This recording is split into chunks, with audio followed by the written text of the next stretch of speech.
One God, one love, one way to live, one God. Deuteronomy 32 verse 39 says, "See now that I, even I, am He, and there is no God with me." This verse declares God's absolute uniqueness. No partner, no rival, no equal. One love. 1 John 4 verse 11. Beloved, if God so loved us, we ought also to love one another. This verse shows that because there is one God, and that God is love, love must flow outward to others. One way to live.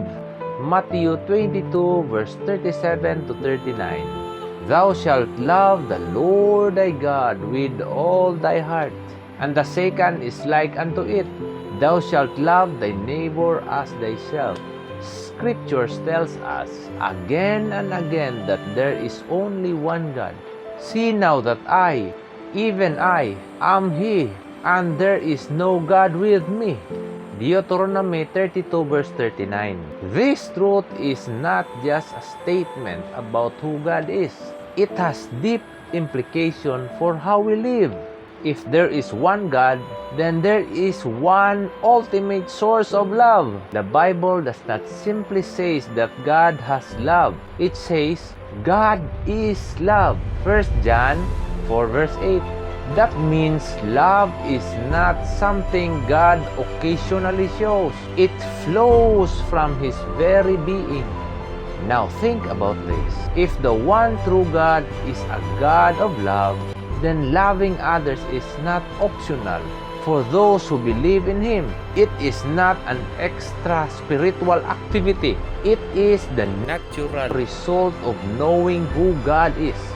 Jesus made this clear when asked about the greatest commandment. He said, "Love God with all your heart and love your neighbor as you love yourself."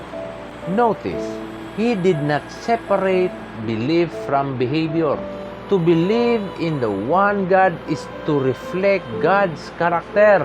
If we claim to worship the one God but we refuse to love others, something is missing. John says it plainly. If someone says, "I love God," and hates his brother, he is a liar. 1 John 4 verse 20. Why?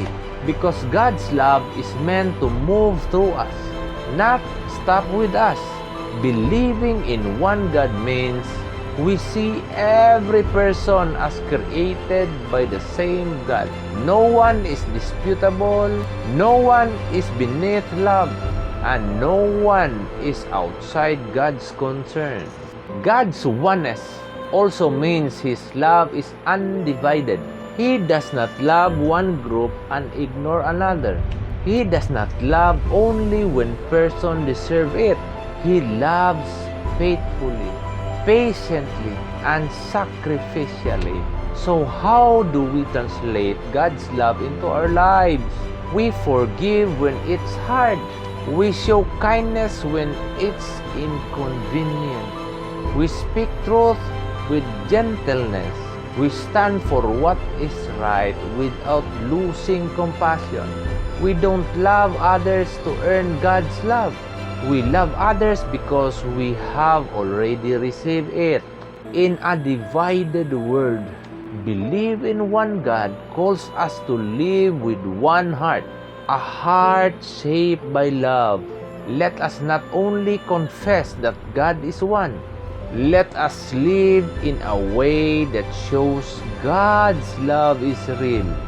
This is my prayer. Amen.